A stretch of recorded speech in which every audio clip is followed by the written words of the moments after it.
దేవునికే మహిమ కలుగునుగాక. హల్లెలూయా. ఈ 2024 సంవత్సరము మరి ఈ 4వ మాసంలోను 4వ మాసము చివరిలో 28వ తారీఖుల వరకు మనకు ప్రభు మనలను సజీవులుగా ఉంచి మనలను నడిపిస్తూ, మనలను బలపరుస్తూ, మనలను పోషిస్తూ ఆ ప్రభు ఈ కార్యము చేశాడు కనుక ఆయనకే మహిమ కలుగునుగాక. హల్లెలూయా, హల్లెలూయా. దేవుని మాటలను మనము జాగ్రత్తగా విందాం. ఇవి మన మాటలు కాదు, ఇవి దేవుని మాటలు. దేవుని మాటలు అనగా మనలను బ్రతికించే మాటలు, మనలను పోషించే మాటలు, మనకు జీవము పోసే మాటలు. ఈ మాటలను మనము చాలా జాగ్రత్తగా విని మన హృదయాలలో మనము భద్రపరచుకోవాలి. వచ్చినాము, పోయినాము, మందిరానికి పోయినాము, వచ్చినాము అన్నట్లు ఉండకూడదు. పోయినందుకు పనులకు పోయినాము, వచ్చినాము అంటేనే మనకు డబ్బులు వస్తాయా? రావు. పనికి పోయినాము, పని చేసాము, డబ్బులు తెచ్చుకున్నాము, అది కుటుంబానికి ఉపయోగపడుతుంది. కుటుంబానికి ఉపయోగపడే బిడ్డలముగా మనము వర్తిల్లాలి. ఇది మన కుటుంబానికి సంబంధించిన మాటలు దేవుని దగ్గర నుంచి మనకు వస్తాయి. కాబట్టి ఆ మాటలను మనము జాగ్రత్తగా విని ఆ మాటలను మన హృదయంలో భద్రపరుచుకొని మనము ముందుకు నడవాలని దేవుని పేరట మీకు మనవి చేస్తూ ఉన్నా. కాబట్టి ఇక్కడ మనకు ఏమని చూపిస్తా ఉంది అని అంటే, ఒకటి ఆవరణము. బాగా వినాలి, మీరు బాగా వినాలి. చిన్నపిల్లలు ఉంటే వాళ్ళను వదిలేయండి. మీరు రే ఎక్కడ వినపడతాట మీ మాటలు, అరవద్దు. ఇక్కడ మనము దేవుని వాక్యం మనకి ఏమని సెలవిస్తా ఉందంటే, ఇశ్రాయేలు ప్రజలతో దేవుడు మాట్లాడుతూ ఏమి చెప్పాడంటే, మూడు భాగాలుగా ఇక్కడ మనకు తెలుస్తా ఉంది. 3 భాగాలు. ఒకటి, మొదటిగా ఆవరణము. బాగా వినాలి మీరు. ఆవరణము అసలు చూసుకోమా. ఏం నీకు చెప్తుంటే కూర్చోపోయి వెళ్ళి కూర్చో ఇక్కడ కూర్చో.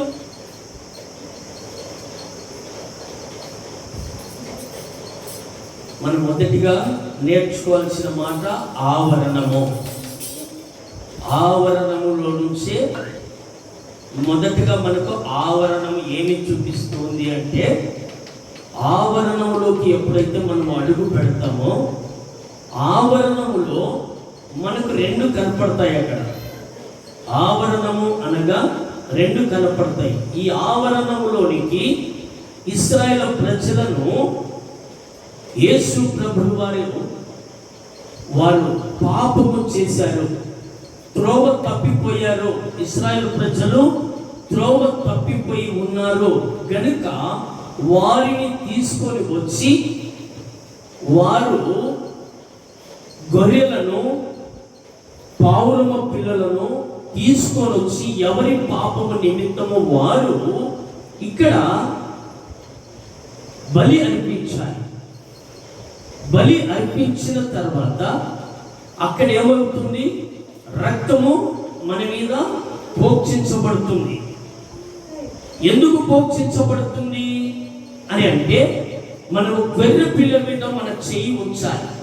మా పాపములు క్షమించు ప్రభువా, ఈ గొర్రెను నీకు బలి అర్పిస్తున్నామని అక్కడ చేయి పెట్టినప్పుడు, బలి అర్పించినప్పుడు ఆ రక్తము చిందుతుంది కదా. చిందిన రక్తం మన మీద పడుతుంది. పడినప్పుడు అక్కడ యాజకుడు ఆ రక్తము మన మీద పడినప్పుడు మళ్ళా మనకి ఏముండాలి? ఆ రక్తంతోనే మనము దేవుని దగ్గరికి వెళ్తామా? వెళ్ళకూడదు. వెళ్ళకూడదు అంటే మనకు ఏం అవసరము? నీళ్లు అవసరము. నీళ్లు అవసరము గనక అక్కడ మనకు గంగాళము మనకు అక్కడ చూపిస్తా ఉంది. ఆవరణములో రెండు ఉంటాయి. బలి అర్పణ ఉంటుంది, రెండోదిగా గంగాళము అక్కడ ఉంటుంది. బలి అర్పణ అనేది మనకు ఖచ్చితంగా కావాలి. తర్వాత మనము బాప్తిసానికి సాదృశ్యమై ఉంది. ఈ బలి అర్పణ అనేది మన పాపములు ఒప్పుకొని వాటిని వదిలిపెడితే, రెండోదిగా బాప్తిసము పొందాలి.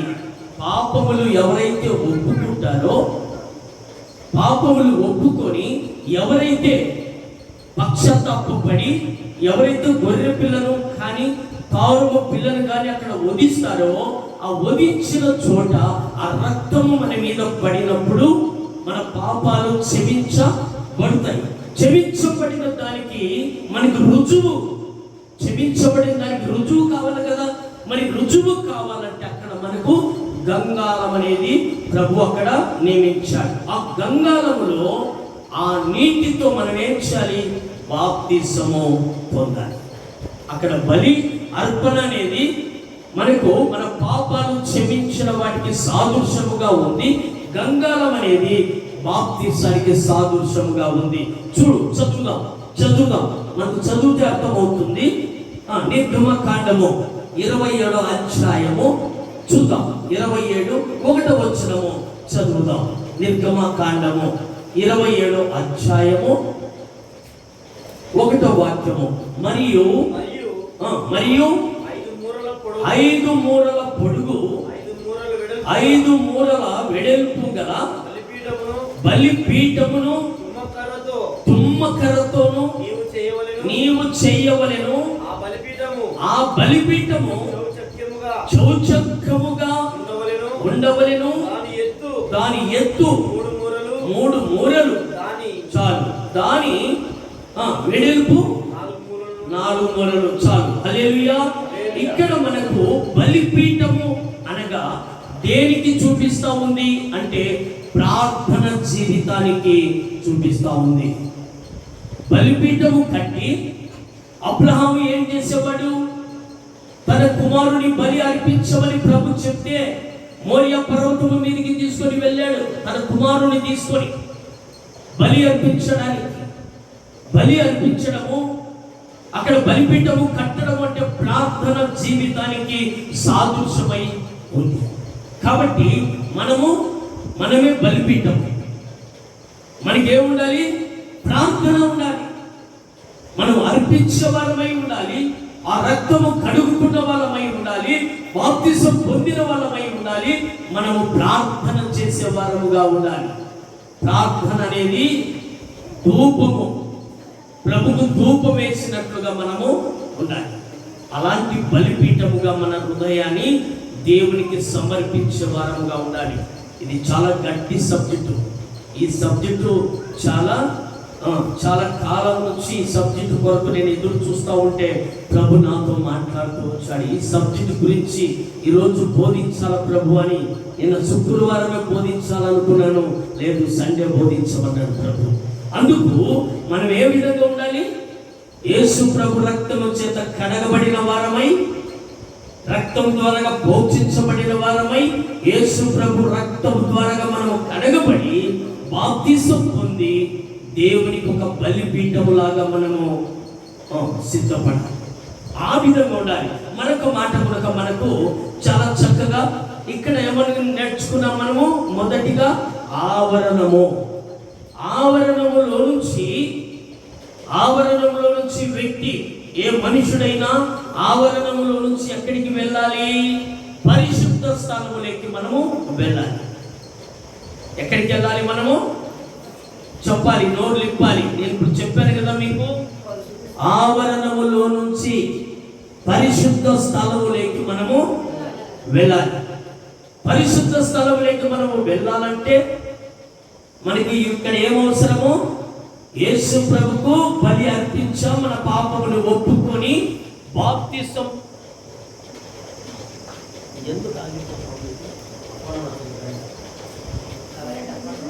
హల్లెలూయా. కాబట్టి మన పాపములు ఒప్పుకొని మనం బాప్తిసం పొందిన తర్వాత దేవునికి ఒక బలిపీఠం లాగా ఎప్పుడైతే మనం ఉంటామో, అక్కడ నుంచి పరిశుద్ధ స్థలములోకి మనలను ప్రభు తీసుకెళ్తాడు. పరిశుద్ధ స్థలము, ఆ పరిశుద్ధ స్థలములో ఎవరుంటారు? పరిశుద్ధ స్థలములో పరిశుద్ధులు మాత్రమే ఉంటారు. పరిశుద్ధులు ఏ విధంగా ఉంటారు అంటే, రక్షణ, మారు మనసు, పాప క్షమాపణ పొంది దేవుని కొరకు నువ్వు ఒక బలిపీఠము కట్టి, ఆ బలిపీఠం మీద నువ్వు దహన బలులు ప్రభుకు అర్పిస్తూ నువ్వు జీవించే బిడ్డగా, జీవించే కుమారుడిగా నువ్వు ఉన్నప్పుడు పరిశుద్ధ స్థలములోకి నిన్ను ప్రభు తీసుకెళ్తాడు. అక్కడ ఇంకొక మాట కొనుక్కుంది, పరిశుద్ధ స్థలము అయిపోయిన తర్వాత అతి పరిశుద్ధమైన స్థలములోకి ప్రభు తీసుకెళ్తాడు. అంటే ఇక్కడ ఆవరణములో ఈ కార్యాలు జరిగిన తర్వాత ఏమైతుంది? పరిశుద్ధ స్థలములోకి, తర్వాత అతి పరిశుద్ధ స్థలములోకి మనలను ప్రభు తీసుకెళ్తాడు. మరి ఇక్కడ చూద్దాం, పరిశుద్ధ స్థలములో ఎవరెవరు ఉంటారో హెచ్కేలు గ్రంథములోకి వస్తే మనకు అర్థమవుతుంది. హెచ్కేలు గ్రంథము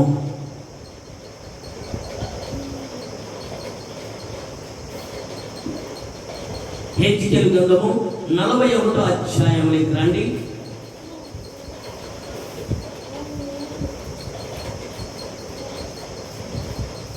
41:21 చూద్దాం. 41:21 చూద్దాం.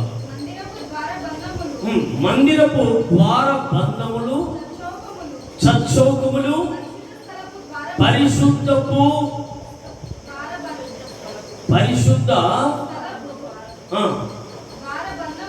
ద్వార బంధములను అట్టివే. బలిపీఠము కర్రతో చేయబడెను, దాని ఎత్తు 3 మూరలు, నిడివి 2 మూరలు. దాని పీఠమును 3 మూలలను, ప్రక్కలను మానితో చేయబడినది. ఇది యెహోవా సముఖమందుండు బల్ల అని అతడు నాతో చెప్పెను. హల్లెలూయా. ఇక్కడ మనకి ఏమని చూపిస్తా ఉందంటే, పరిశుద్ధ స్థలానికి చూపిస్తా ఉంది. పరిశుద్ధ స్థలములో పరిశుద్ధులు ఉండాలి కనుక ఈ పరిశుద్ధ స్థలములోకి మనము రావాలి. ఎప్పుడైతే నువ్వు ఆవరణములో నీ పాపములు ఒప్పుకుంటావో, ఆవరణములో నువ్వు బలులు అర్పిస్తావో, ఆవరణములో నువ్వు ఎప్పుడైతే బాప్తిసం పొందుతావో, పరిశుద్ధ స్థలములోకి నీవు రావడానికి నీకు అధికారము కలుగుతుంది. అక్కడ నుంచి అతి పరిశుద్ధమైన స్థలములోకి నీకు అధికారము కలుగుతుంది. పరిశుద్ధ స్థలము అనగా హెజ్కేలు 41:4 వాక్యంలో చూస్తే మనకు అర్థమవుతుంది. 4వ వాక్యంలో చూస్తే మనకు అర్థమవుతుంది. ఇది అతి పరిశుద్ధ స్థలం అని చెప్పి దాని నిడివిని కొలవగా 20 మూరలను ఆలయమునకును దానికి మధ్య వెడల్పు 20 మూరలు, చాలు 20 మూరలు ఆయను. హల్లెలూయా. ఇక్కడ దైవజనుని తీసుకొచ్చాడు, హెజ్కేలు భక్తుని తీసుకొచ్చి ఇక్కడ మందిరము ఎలా ఉండాలి, బలిపీఠము ఎలా ఉండాలి, ఈ బలిపీఠము ఈ విధంగా ఉండాలి, తర్వాత మందిరం ఇలా ఉండాలి అని మొత్తము ప్రభు ఏం చెప్తున్నాడంటే, కొలతలు రాపించి కొలతల ప్రకారంగా బలిపీఠము కనుక కొలతల ప్రకారంగానే ఉండాలి. తర్వాత మందిరము గనుక కొలతల ప్రకారమే ఉండాలి, తేడా ఉండకూడదు. మన దేవుడు పరిశుద్ధుడు. ఆయన ఉన్నది ఉంది, లేనిది లేదు అని చెప్పాలి. నీ నోటి గుండా అబద్ధ మాట వస్తూ ఉంది అని అంటే,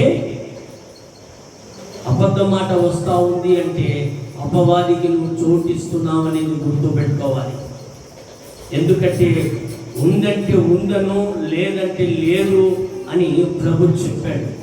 ఉన్న దాంట్లో తీసేయడం కానీ లేనిది కలపకూడదు అన్నాడు. కనీసం సున్నానైనా కలపవద్దని చెప్పాడు. కాబట్టి మనము ఎలాగుండాలి? ఆవరణములో ఎప్పుడైతే మనము పాపాలు ఒప్పుకొని బాప్తిసం పొందినామో, బాప్తిసానికి సాదృశ్యమైన ఈ ఆజ్ఞ ప్రకారంగా నువ్వు ఎప్పుడైతే నడిచావో పరిశుద్ధ స్థలములోకి నిన్ను ప్రభు తీసుకెళ్తాడు. తర్వాత అతి పరిశుద్ధ స్థలములోకి నీవు చక్కగా అక్కడికి నేను తీసుకెళ్తాడు. సరే, మరి ఇక్కడ ఒక మాట మనము చూద్దాం. ఒక్కొక్క మాటను మీకు వివరించి చక్కగా చెప్తాను. బాగా మీరు వింటూ నేర్చుకోవాలని ప్రభు పేరట మీకు మనవి చేస్తున్నాను. హల్లెలూయా. బలిపీఠము, గంగాళము. బలిపీఠము ప్రార్థనకు, జీవితానికి సాదృశ్యమై ఉంది. బలిపీఠము అంటే ప్రార్థనకు సాదృశ్యమై ఉంది. మీరు ఎంతమంది ప్రార్థనలో మీరు ప్రభుకు ప్రార్థన చేస్తున్నారో నాకు తెలియదు, కానీ బలిపీఠము అంటే ప్రార్థనకు సాదృశ్యమై ఉన్నదని ఇక్కడ లేఖన మనకు సెలవిస్తా ఉంది. ఇక్కడ మరొక మాట కూడా అంటున్నాడు. ఇక్కడ ఏమంటున్నాడంటే గంగాళము బాప్తిసానికి సాదృశ్యమై ఉందంట. గంగాళము లేకుంటే, నీళ్లు లేకపోతే మనం పరిశుద్ధంగా ఉండగలమా? ఉంటాములే అనే వాళ్ళు ఎవరన్నా ఉంటే చేతులు ఎత్తండి. నీళ్లు లేకుండా, దేవుడు లేకోకుండా పరిశుద్ధము కాలేము. నీళ్లు వాక్యానికి సాదృశ్యము. వాక్యమే దేవుడై ఉన్నాడు కనుక దేవుడు లేకుండా నువ్వు పరిశుద్ధురాలు కాలేవు, పరిశుద్ధునివి కాలేవు. నీళ్లు లేకుండా నువ్వు పరిశుద్ధురాలుగా పవిత్రంగా నువ్వు ఉండగలుగుతానంటే ఉండలేవు. ఉదయం లేగానే నీకు నీళ్లు అవసరము. ఉదయం లేగానే నీకు ఏం అవసరము? ఏమి లేకపోయినా పర్వాలేదు కానీ, ఆహారం లేకపోయినా పర్వాలేదు కానీ ఏముండాలి? మనకు నీళ్ళు ఉండాలి. స్టార్టింగ్ సీకట్లో నుంచి మనకి ఏం అవసరము? ఏం వాడతాం? ఎక్కువ నీళ్ళే వాడతాం, ఇంకా వేరేది ఏం వాడం. ఫస్ట్ నీళ్ళే ప్రాముఖ్యమైనటి. నీళ్లు లేకపోతే మన శరీరము కంపు కొడుతుంది. దేవుడు లేకపోతే కనుక మన బ్రతుకులు అలాగనే ఉంటాయి. అందుకే దేవునికి మనము బలిపీఠమై ఉండాలంట. బలిపీఠము దేనికి సాదృశ్యము? ప్రార్థన జీవితానికి సాదృశ్యము. అలాంటి ప్రార్థన జీవితము మనము కలిగి జీవిస్తే మనము పరిశుద్ధ స్థలములో నుంచి అతి పరిశుద్ధ స్థలములోకి ప్రభు మనల్ని తీసుకెళ్తాడు. ఊరికైనా మేము వెళ్తాంలేయ్యా పరిశుద్ధ స్థలం కాడికి వెళ్తామంటే ఎలా వెళ్తాము? వెళ్ళలేవు. ఈ మధ్యన కొంతమంది నాకు అదే వాట్సాప్లో దీంతో చూస్తే అర్థమవుతా ఉంది. ముస్లిమ్స్ కనుక ఏం చేస్తున్నారు? రకరకాల డ్రెస్సులు వేసుకొని వచ్చే వాళ్ళందరినీ ఏం చేస్తారు? ఈ పక్క పులి ఉంటుంది, ఆ పక్క పాము, మధ్యలో ఇవాళకి పోతే పులి గవ్వు ఉంటుంది, ఇవాళకి పోతే పాము పుస్తాడు. అట్లనప్పుడు ఏం చేస్తారు? మధ్యలో దూకి కాలిపోతూ ఉంటారు. అక్కడ ప్రార్థన ద్వారా ఒక వ్యక్తి వస్తూ ఉంటే ఆ వ్యక్తి దగ్గరికి ఇక్కడ పులి కనపరాదు, అక్కడ పాము కనపరాదు. ఆయన అట్లా పరలోకానికి పోయినట్లుగా అట్లా చూపిస్తూ ఉంటారు. అవి ఎందుకు చూపిస్తూ ఉన్నారంటే అక్కడికన్నా ఆ మాదిరికన్నా చూపిస్తే మనుషులు తెలుసుకుంటారేమో, మారుతారేమో అని ఆలోచన చేస్తూ ఉంటారు. మనిషి ఎలాంటి వాడు అని అంటే అవసరము కొరకు మనిషిని చంపనైనా చంపేస్తాడు. గుర్తుపెట్టుకో, మనిషి అవసరం కొరకు మనిషిని చంపేస్తాడు. అవసరం కొరకు ఏదైనా చేస్తాడు, ఏదైనా చెప్తాడు. చెప్పిన దాన్ని నిలబెట్టుకోలేడు మనిషి. అందుకోసమే దేవుడు ఏం చేశాడంటే మన కొరకు ఆయన రక్తము చిందిస్తే, ఆ రక్తం ఈ భూమి మీద ఉంటే, ఆ రక్తము ద్వారాగా నా బిడ్డలు కడగబడి నా దగ్గరకు వస్తారని ప్రభు ఆయన ఆలోచన చేశాడు. తండ్రి కనుక అదే ఆలోచన చేసి తన ప్రియ కుమారుని మన మధ్యకు పంపించాడు. కాబట్టి ఆయన ప్రియ కుమారుడు మన మధ్యకు వచ్చిన ఈ మనుషులు మారే రకాలు లేరు, మారేటట్టే లేరు. ఎలా ఉన్నారు అంటే అవసరతల కొరకే దేవుడు కావాలా. పానం బాగలేదనుకో అప్పుడు దేవుడు కావాలా, పానం బాగలేకపోతే దేవుడు కావాలా. ఆరోగ్యంగా ఉన్నామనుకో ఇంకా దేవుడు అవసరం. అలాగైపోయినారు ఇప్పుడు జనాలు, అలాగైపోయినారు. ప్రార్థన ఏమంటే ఫలానా పాస్టర్ దగ్గరికి వెళ్తే ప్రార్థన చేస్తే బాగా స్వస్థత కలుగుతుంది అంటే కనుక అప్పుడు బాగలేనప్పుడు ఎట్టబడ్డ ముక్కుతా మూలుగుతా ఎట్టను బట్టి పొద్దు పోతాలి అని ఆ రోజు వస్తారు. ప్రార్థన చేయించుకొని మళ్ళీ పోతారు, మళ్ళీ అసలు కనపరారు. అయితే అన్ని దేవుడే చూసుకుంటా అంటారు. దేవునికి మహిమ కలుగును గాక. హల్లెలూయా. ఇక్కడ మనకు ఏమని చూపిస్తా ఉంది అంటే, ఇక్కడ బలిపీఠము ప్రార్థన జీవితానికి సాదృశ్యమై ఉంది, గంగాళము బాప్తిసానికి సాదృశ్యమై ఉంది. ఇక్కడ మరొక మాట కూడా దేవుడు అంటున్నాడు, అపోస్తుల కార్యములు 2:42 చూస్తే మనకు అర్థమవుతుంది.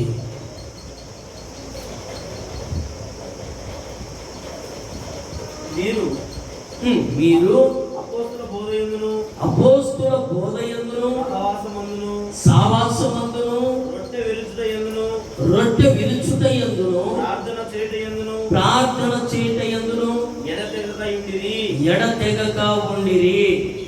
హల్లెలూయా. ఇక్కడ మనకు ఏమని చూపిస్తా ఉంది అని అంటే, మనము ఎడతెగక ప్రార్థన చేసే వారమై ఉండాలంట. ఇక్కడ మనము ఎడతెగక ప్రార్థన ఎవరు చేశారు? పైన మేడగదిలోకి వెళ్ళారు.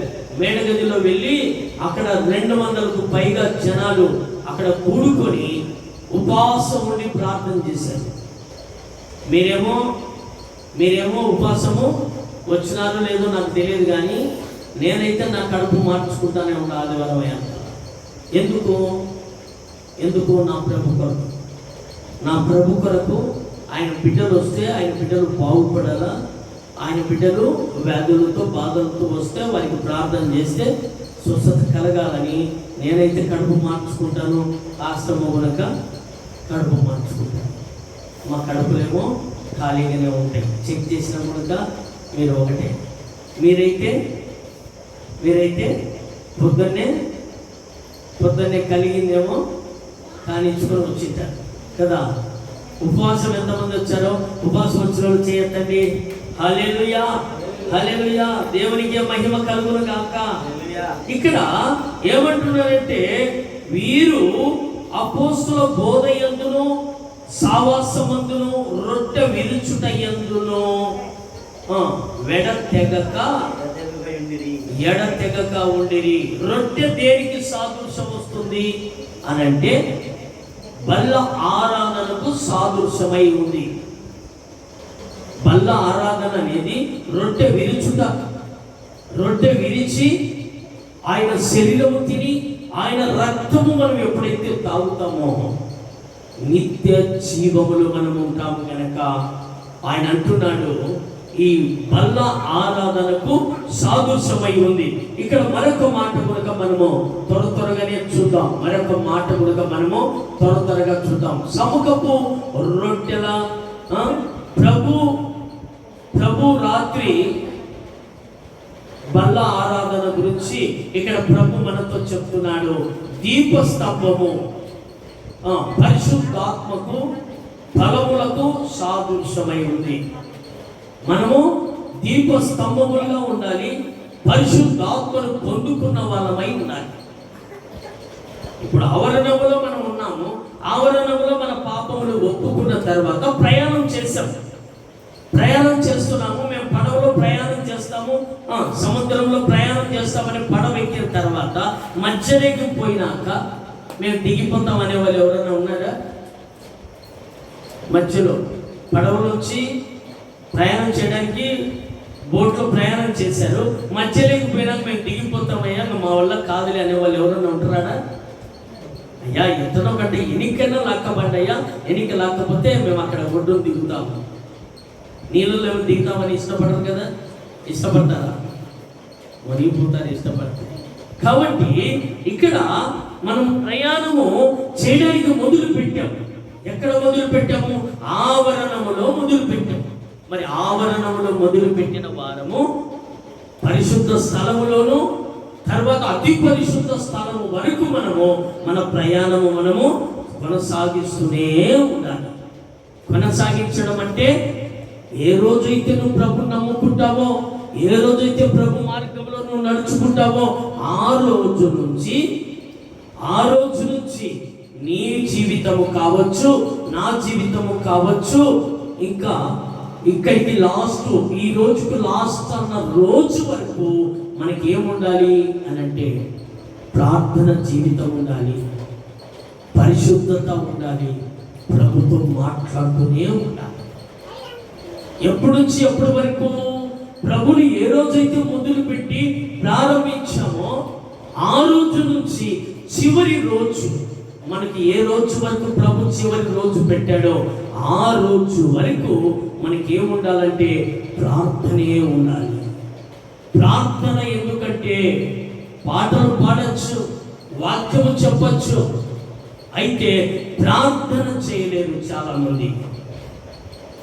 వాక్యము చెప్పచ్చు, పాటలు పాడచ్చు, ప్రార్థన చేయలేరు. ఎందుకు చేయలేరు ప్రార్థన?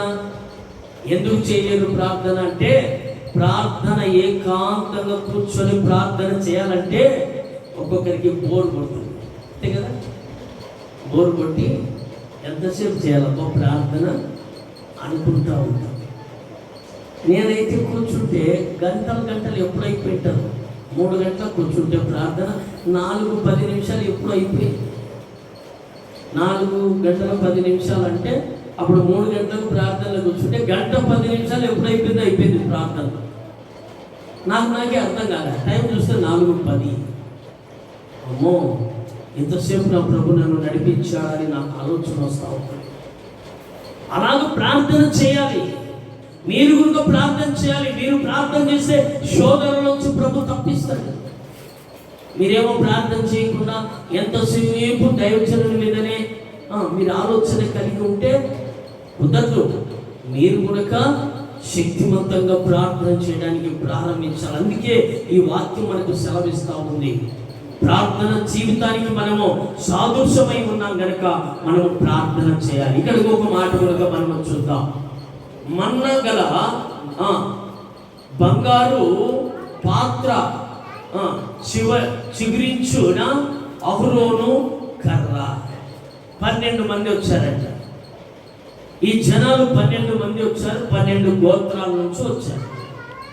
ఈ 12 గోత్రాల నుంచి వచ్చిన వ్యక్తులలో లేవి గోత్రంలో ఉన్న అహరోను కర్ర ఒకటే చిగురించిందంట. మిగతా కర్రలన్నీ చిగురించాల అంటే అర్థం ఏమైంది? మిగతా కర్రలకంతా చిగురించకపోతే ప్రార్థన లేదు అని అర్థం. చిగురించింది అని అంటే ప్రార్థన ఉంది కనుకనే చిగురించింది. కాబట్టి మనకు ప్రార్థన ఎప్పుడైతే మనకు ఉంటుందో మనము చిగురిస్తూనే ఉంటాం, చిగురు పెడుతూనే ఉంటుంది. చిగురు పెట్టుకోకుండా ఏ ఆకులు ఉన్నాయో ఆ ఆకులే దానికి ఉన్నాయి అనుకో, అది అలంకరంగా ఉంటుందా? ఆ చెట్టు అలంకరంగా ఉంటుందా? దానికి దుమ్ము పట్టి, ఆ ఆకులకు దుమ్ము పట్టి చెట్టు ఎలా ఉంటుంది? సింగారంగా మనకు కనపడుతుందా? కనపడాలి. మన బతుకులకు కనిపిస్తుంది. బాప్తిసం పొందాము అని చెప్పడం కాదు. బాప్తిసం పొందిన తర్వాత మనకు ఉండాల్సింది ఏంటంటే ప్రార్థనని బలిపీఠం మనము కట్టుకోవాలి. రక్షణ పొందుతూనే సరిపోదు. రక్షణ పొందుతానే సరిపోదు. నేను నీళ్ళలో బాప్తిసం పొందానులే సరిపోతుందిలే అనుకుంటే కుదరదు. నీళ్ళలో దుంకిన తర్వాత ఊరికట్టనే ఉండండి, ఊరికట్టనే ఉండండి. కాలు చేతులు అల్లాడించకుండా ఊరికట్టనే ఉంటారా? అట్టనే ఉంటే పరదేశులు ప్రియులారా అంటారా? అన్నారా? అంటారు. నీళ్ళలో పడిన ఏ వ్యక్తి అయినా ఈత రాని వ్యక్తి కనుక ఏం చేస్తాడు? కాళ్ళు చేతులు అల్లాడిస్తాడు. ఎందుకు? బ్రతకాలని ఆశతో. కాళ్ళు చేతులు ఎందుకు ఆడిస్తాడంటే బ్రతకాలని ఒక ఆలోచనతో కాళ్ళు చేతులు ఆడిస్తూనే ఉంటాడు, మునిగిపోతానే ఉంటాడు, పైకి వస్తానే ఉంటాడు. మనము కనుక బాప్తిసం పొందిన మనము, రక్షణ పొందిన మనము, మారు మనసు పొందిన మనము ఏం చేయాలి? మనము ప్రార్థనలో వెదుగుతూనే ఉండాలి, ప్రార్థన చేస్తూనే ఉండాలి, ప్రార్థన జీవితాంతో మనం కట్టుకుంటూనే ఉండాలి. అలాగ కట్టుకుంటూ ఎప్పుడైతే నువ్వు నడుచుకుంటావో నీవు, నీ కుటుంబము, ఇది కుటుంబానికి సంబంధించిన మాటలు దేవుడు చెప్తా ఉండేది. మన కొరకు ఎందుకు వచ్చాడు అక్కడ చెప్పాడు. యెరూషలేము కుమార్తెలారా, నా కొరకు ఏడవద్దు, నీ కొరకు మీ పిల్లల కొరకు ఏడవండి ప్రభువు వారు ఎందుకు చెప్పాడు ఆ మాట? నేను మరణించబోతున్నాను, నా మరణమే మీకు శరణము, నా మరణము లేకపోతే మీకు శరణము లేదు, మీకు దుఃఖమే ఉంటుంది. నేను మరణిస్తేనే మీకు జీవం ఉంటుంది, నా మరణమే మీకు ఆధ్యాత్మికంగా నడిపిస్తుందని ప్రభువు వారు చెప్తూ వచ్చారు. కాబట్టి ప్రభు మరణించింది ఎవరి కొరకు మరణించాడు? మన కొరకు మరణించాడు. ఆయన మరణించకపోతే మనం మరణిస్తాం. మనం మరణిస్తే ఆయనకి ఇష్టం లేదు కనుకనే ఆయన మన కొరకు ఆయన మరణించాడు. కాబట్టి ఇక్కడ మరొక మాట కనుక మనము చక్కగా చూద్దాం. చక్కగా చూసి మనము నా మాటలు ముగించేస్తాను. ఇక్కడ మన్నా నిర్గమకాండములో మనకు కనపడుతుంది. ఈ మాటలు మనము జాగ్రత్తగా చూద్దాం. నిర్గమకాండము 16వ అధ్యాయానికి రండి.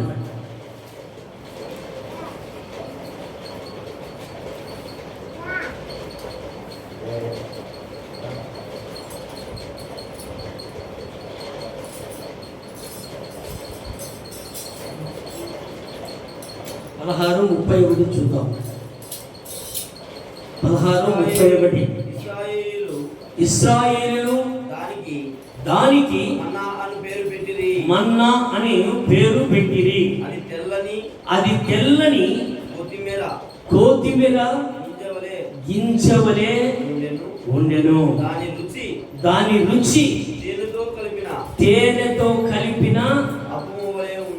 అప్పుము వలె ఉండెను. హల్లెలూయా. అది కొత్తిమీర గింజలాగా ఉంటుందంట. ఎందుకంటే నీరసం అయిపోయినారు, కనీసం హల్లెలూయా చెప్పలేకపోతున్నారు. పాపం బిడ్డలు చేతులు పైకి ఎత్తడానికి ఒక శక్తి లేదు. ఏం చేస్తాం మరి? చేతులు పైకి ఎత్తడానికి శక్తి లేదు, హల్లెలూయా అనే దానికి ఒక శక్తి లేదు. కాబట్టి ఏం చేస్తావు బిడ్డలు? పాపము నేనే ఒక్కనే చెప్పుకుంటా, హల్లెలూయా హల్లెలూయా. కాబట్టి ఇక్కడ కొత్తిమీర గింజ అది తెల్లగా ఉంటుందంట. తెల్లగా ఉంటూ అది రుచి ఎలా ఉంటుందంట? తేనె కంటే. ఏదన్నా మధురం ఉంటుంది? ఏ ఆహారము మధురంగా ఉండదు. తేనె చాలా మధురంగా ఉంటుంది. అందుకే అక్కడ తేనె కంటే తీయనైనది అని కనుక దేవుని మాటను పెట్టి పాట పాడుతూ ఉంటారు. చుట్టూ తేనె దారాల కంటే మధురమైనది అని కనుక పాటలు పాడుతూ ఉంటారు. అలాంటి చుట్టూ తేనె కంటే మధురమైనదంట. అలాంటి కొత్తిమీర గింజ అది చూస్తే కొత్తిమీర గింజలాగానే ఉంటుందంట. అది తెల్లగా ఉంటుందంట. అది తిన్న వాళ్ళకు అర్థమైంది. ఎవరికి అర్థమైంది? ఎవరు తిన్నారు? ఇశ్రాయేలీయులు తిన్నారు. మరి ఇశ్రాయేలీయులు మీరు కాదా? యాకోబు ఎవరి కొడుకు? ఇస్సాకు కొడుకు. మరి ఇస్సాకు కొడుకును యేసు ప్రభు వారు ఏమన్నారు? ఈయన ఇశ్రాయేలులే అన్నారు. ఎందుకన్నాడు ఆ మాట? ఇశ్రాయేలులు అంటే ప్రార్థన పరులు. ప్రార్థన పరులైన తప్పిపోయినారు కనుకనే ఈరోజు తప్పిపోయిన దాని గురించి ప్రభు మాట్లాడుతూ చెప్తా ఉన్నాడు ఇక్కడ. ఇశ్రాయేలు ప్రజలు అంటే దేవునికి మొరపెట్టువారు, దేవుని ఆరాధించేవారు, దేవుని మహిమపరిచేవారు, దేవుని కనపరిచేవారే ఇశ్రాయేలు ప్రజలు. వాళ్ళకి తెలిసింది ఈ రుచి. ఎందుకంటే దేవుని దగ్గర రుచికరమైన ఆహారమును భుజించిన వారు వాళ్ళు. 40 సంవత్సరాలు అరణ్యములో వారు ప్రయాణము చేస్తూ ఉంటే కనుక వాళ్ళకున్న కాళ్ళకున్న చెప్పులు అరిగిపోలేదంట. కాళ్ళకున్న చెప్పులు 40 సంవత్సరాలు అరిగిపోలేదంట. వాళ్ళకున్న వస్త్రాలు కనీసము పాత గిల్లలేదంట, వాసన రాలేదంట. మరి ఎలా నడిచారు వాళ్ళు? రేయింబగులు నడిచారు. మనమైతే మందిరానికి పోవాలంటే కనుక 9 గంటలకు ఆరాధన అంటే 10:30, 11కు వస్తారు. నేను చెప్పినానని మీరు బాధపడినా పర్వాలేదు, కానీ మీరు దేవుని ద్వారా కృప పొందుకోవాలనేదే నా ఆశ. అంతకు తప్ప నా ఆశ ఏం లేదు. మీరు 9 గంటలకు వచ్చినా, మీరు 10కి వచ్చినా, 11కు వచ్చినా, నా టయానికేమో నేను ముగిస్తాను, నా టయానికేమో నేను ప్రారంభిస్తాను. దేవునికి లెక్క చెప్పుకోవాల్సిన బాధ్యతలు ఎవరికి ఉంటాయి? నాకు ఎక్కువగా ఉంటుంది. నాకు 2 నాకు ప్రభు అన్నాడు, ఈ 2 అంచెల కర్గం ఇది, జాగ్రత్త అన్నాడు. అందుకోసమే నేనేం చేస్తున్నాను, 9 అంటే 9:15 లేదా 9:30కు స్టార్ట్ చేస్తున్నాను. అయితే 10కి వచ్చేవాళ్ళు, 10:30కు వచ్చేవాళ్ళు దేవునికి లెక్క చెప్పుకోవాల్సిన రోజులు వస్తాయి. ఇప్పుడు మామూలుగా ఏదైనా ఎగ్జామ్ ఉంది ఈరోజు, ఈ ఎగ్జామ్లో ఖచ్చితంగా 8 గంటలకల్లా లోపలికి వెళ్ళకపోతే గేట్ వేస్తారని వాళ్ళకు మాట చెప్పారు అనుకో. ఇది మందిరం కాబట్టి గేట్ తెచ్చి పెట్టింటారు, ఎప్పుడైనా పోయి దొరుకోవచ్చులే అని మీరు అనుకోవచ్చు. అక్కడికి టయానికి ముందే వెళ్ళి 10 నిమిషాలు బిఫోర్ ఉంటారా ఉండరా పారిస్ మిషన్కు పోతూ ఉంటారు అక్కలు. అక్కడ తెల్లారుజామున 6 గంటలకే పోయి మనం మొదలు పెట్టాలనుకున్న వాళ్ళు తెల్లారుజామున 4 గంటలకు లేచి క్యారీ చేసుకుంటారా లేదా అంటే మందిరం అంటే కనుక 10 గంటల కంటే ఆయన చెప్పాడు 9కి మనం 11కు పోదాం, అంత లోపల అన్నీ అయిపోతాయి, లేదా 1 గంట అట్ట కూర్చొని రావచ్చు. దేవుడు లెక్క అడుగుతాడు. నువ్వు ప్రారంభం నుంచి ఏమేమి విన్నావో, ఆవరణము అన్నాడు ఇక్కడ. ఆవరణములో నువ్వు ఏం చేశావు? ఆవరణం నుంచి పరిశుద్ధ స్థలంలోకి ఎలా వచ్చావు? పరిశుద్ధ స్థలంలో నుంచి అతి పరిశుద్ధమైన స్థలంలోకి ఏ విధంగా వచ్చావని ప్రభు లెక్కలు అడుగుతాడు. ఆ లెక్కలకు మన దగ్గర సమాధానం ఉంటుందా? సమాధానం ఉంటుందా? టయానికి వస్తే సమాధానం ఉంటుంది, టయానికి రాకపోతే సమాధానం ఉంటుందా? మరి చాలా మందికి ఇప్పుడు 9 గంటలకు వచ్చిన వాళ్ళకు దేవుడే వచ్చి, మీకు 9 గంటలకు వచ్చిన వాళ్ళకి ఈ ధనం అంతా ఇస్తున్నాను అన్నారనుకో, మిగతా వాళ్ళు ఏం చేస్తారు? తేలగా లేచి చూసి ప్రభుత్వం కొట్లాడతారు. అవును ప్రభువా, ఒకవేళ వాళ్ళు వచ్చినారులే, మేము రేపు నుంచైనా వచ్చాము, ఈ వద్దు నువ్వు లేకుండా చేస్తే ఎట్లా అని అడుగుతారా లేదా? అడగడమే కాదు, అమ్మ ఒక్కొక్క ఆడవాళ్ళు అయితే కుదరదు, మా ఇంటికి రాకుండా ఎట్లా పోతావు పాస్ అయ్యా, నువ్వు ఓ పాస్ అయ్యని అంటున్నారంట.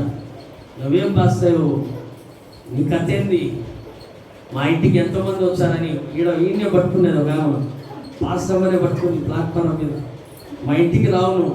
ఎందుకు రావు? మేము కారం కలిగలేదా, మేము దశభాగం కలిగలేదా, ఎందుకని మా ఇంటికి రావు నువ్వు అని కొట్లాడుతూ ఉంటే వాళ్ళ మధ్యలో నేను పోయి పంచాయతీ చేస్తాను.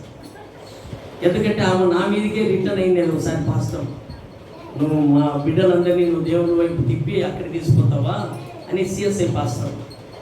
నేనే మధ్యలో పంచాయతీ చేసి, ఏం కాదులేమ్మా, ప్రభు సాయం చేస్తాడు, ఏదో ఆమె రాలేకపోయింది, క్షమించు, నీకు దేవుడే క్షమిస్తాను నిన్ను అని చెప్పి ఇద్దరిని సర్దుబాటు చేసి పంపించాను ఎరువులు రైల్వే స్టేషన్. అట్లాగా మీరు దేవుని వదిలిపెడతారా? 9 గంటలకు వచ్చిన వాళ్ళకు ధనం అంతా పంచాడు అనుకో, ధనమంతా వచ్చాడు అనుకో, మేము రేపు నుంచి రామేమయ్యా, ఇప్పుడు ఇచ్చారు ఏమైపోతాను నీకు అంటారా అన్నారు. మరి అనకముందే దేవుడు మీకు వెనక చేయకముందే మీరు కనుక 9 గంటలకల్లా ఆరాధనని దైవజనుడు చెప్పాడంటే మీరు 9 గంటలకు ఇక్కడ అడుగులు పెట్టారనుకో, దేవుడు ఇవ్వాల్సిన దీవెనలన్నిటినీ మీకు ఇచ్చి ప్రభు నడిపిస్తాడు. దీవెనలో ఏ ఒక్కటి కొదవ ఉండదు. కాబట్టి దీవెనలు పొందాలా అని అంటే ఖచ్చితంగా దైవజనుని మాటకు ఎప్పుడైతే నువ్వు లోబడతావో ఖచ్చితంగా దేవుని మాటకు నువ్వు లోబడినట్లే. దైవజనుని మాటను నువ్వు ఎప్పుడైతే ధిక్కరిస్తున్నావు అని అంటే కనపడని దేవుని నువ్వేం గౌరవిస్తావు? ఏమి గౌరవించలేదు. ఒక అమ్మ నన్ను అడిగింది, అయ్యా ప్రార్థనకు నువ్వు వచ్చే పొద్దున నేను వస్తా అంటే నేను చెప్పాను మీరు రాలేరు అన్నా. లేదయ్యా నువ్వు రా, నేను చూపిస్తా, మేము ఖచ్చితంగా వస్తాం నేను నా కొడుకు అన్నది. ఇప్పుడు ఫోన్ చేసి ఏమంటుంది, అయ్యా వారికి బంగపోతున్నానయ్యా పొద్దు నుంచి, వారు రాలేదంటే నాకు తెలుసమ్మా అన్న. అయ్యా నీకేం తెలుసు అంటే నాకు తెలుసమ్మా, అపవాది రానివ్వడు అది నాకు తెలుసు. దీవెనలు పొందుకునే కాడికి ఎవరిని రానివ్వడు అపవాది. మందు కాడికి చెప్పు పరిగెత్తిస్తాడు, లేదు సినిమాల కాడికి చెప్పు వెంటనే పరిగెత్తిస్తాడు. ఇంకా వేరే ఏదైనా కార్యక్రమాలు జరుగుతున్నాయంటే వెంటనే తీసుకెళ్తాడు. వాడు టయానికి తీసుకెళ్తాడు. మందిరానికి రావాలంటే, దేవుని దగ్గరికి రావాలంటే దేవుని కృప పొందుకోవాల్సిన వాళ్ళే వస్తారు ఇక్కడికి. గట్టిగా దేవునికి స్తోత్రములు చెల్లిద్దాం. హల్లెలూయా. దేవుని ప్రేమను బట్టి మీరు అందరూ దేవుని కృప పొందుకోవాలి కనుక ఇక్కడికి వచ్చారని నేను మనస్ఫూర్తిగా నమ్ముచున్నా. ఇక్కడ ఒక మాట కనుక మనము చూద్దాం. చివరిగా ఒక మాట, చిగురించిన అహరోను కర్ర. సంఖ్యాకాండంలో మనకు 17:8 చూస్తే మనకు అర్థమవుతుంది. సంఖ్యాకాండము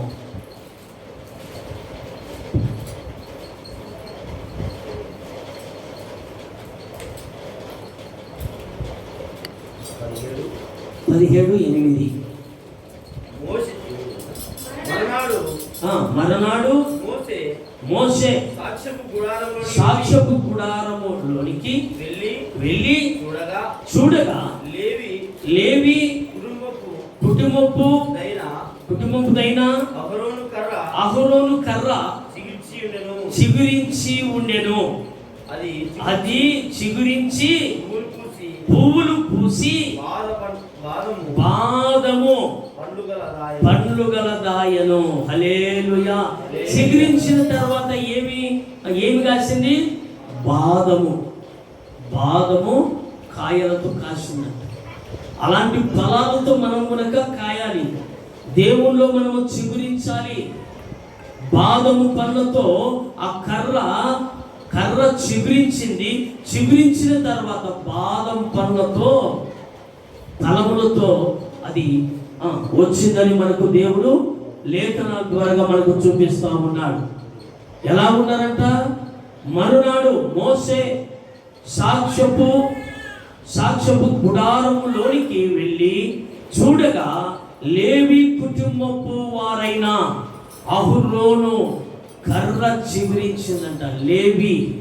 లేవి గోత్రములో నుంచి ఈ కర్ర చిగురించి, ఆ కర్ర చిగురించిన తర్వాత ఫలాలు కాసిందంట. అలాంటి ఫలాలు కాసే వరంగా మనం ఉండాలి. కాబట్టి ఇక్కడ ఇంకొక మాట కనుక మనము చూద్దాం. చివరిగా ఇంకొక మాట చూద్దాము. నిబంధన పలకలు నిర్గమకాండంలో 32:15 మనకు కనపడతాయి. అది కనుక మనం చూద్దాం ఒకసారి. నిర్గమకాండము 32:15 చివరి మాట. మోషే శాసనము గల 2 పలకలను చేత పట్టుకొని కొండ దిగి వచ్చెను. ఆ పలకలు ఇరుపక్కలను రాయబడినవి. హల్లెలూయా. మోషే దేవుని దగ్గరికి పర్వత శిఖరము మీదకి ఎక్కినప్పుడు ప్రభు చెప్పిన మాటలన్నిటినీ ఏం చేశాడు అని అంటే పలకల మీద రాశాడు. ఎక్కడ రాశాడు? పలకల మీద ఇరుపక్క రాశాడు. రాసి ఆ పలకలను ఎవరికి తెచ్చిచ్చాడు అంటే ఇశ్రాయేలు ప్రజలకు తీసుకొని వచ్చాడు. ఇశ్రాయేలు ప్రజలకు తీసుకొని వచ్చి ఆ పలకలలో ప్రభు రాయించిన వాటి అన్నిటినీ ఇశ్రాయేలు ప్రజలకు చూపిస్తూ ఆ విధంగా నడిపిస్తూ వచ్చాడు మోషే దైవజనుడు. ఈరోజు దేవుని బిడ్డలమైన మనము దేవుని కొరకు ఏదైనా మనము చేయాలంటే మనం వెనకాడతాం. అయితే మోషే ఏం చేశాడంటే తన ప్రాణాన్ని గురించి లెక్క చేయకుండా పర్వత శిఖరము మీదికి దేవుడు రమ్మంటే అక్కడికి ఎక్కి వెళ్ళిపోయాడు. వెళ్ళిపోయిన తర్వాత దేవుడు చెప్పిన ప్రకారముగా 41 రోజు ఉపవాసం ఉండి ఈ ఆజ్ఞలను రాశాడు. ఆ ఆజ్ఞల ప్రకారంగా ఇశ్రాయేలు ప్రజలను మోసే నడిపించాడు. కనుకనే ఎర్ర సముద్రము అడ్డొస్తే ఫిలిస్తీయులు వెంటబడుతూ ఎర్ర సముద్రం అడ్డొస్తే ఏం చేశాడు? మోసే ద్వారాగానే ఆ కర్ర చాపమని చెప్పి సముద్రాన్ని 2 పాయలుగా చీల్చివేసి నడిపించిన ప్రభు. నువ్వు ప్రభు మాట వింటే ప్రభు తన దైవజనుని ఎన్నుకొని నీ కొరకు నీ ఇంటి కొరకు పంపించి నీకు ప్రార్థన చేపించి నిన్ను స్వస్థపరచగలడు. ఆ విధంగా ఇశ్రాయేలు ప్రజలను మోసే ద్వారా 40 సంవత్సరాలు నడిపించి పరిపాలన చేసిన వాడే మోసే. కాబట్టి దేవుని బిడ్డలమైన మనము దేవుని ఆజ్ఞల ప్రకారముగా మనము నడుచుకునే వారమై ఉండాలని ఈ దేవుని లేఖనాల ద్వారా మనం ఇంతవరకు నేర్చుకుంటూ వచ్చాం. దేవుడి మాటలు దీవించి ఆశీర్వదించి మిమ్మలను మీ కుటుంబాలను ప్రభు దీవించునుగాక. ఆమేన్.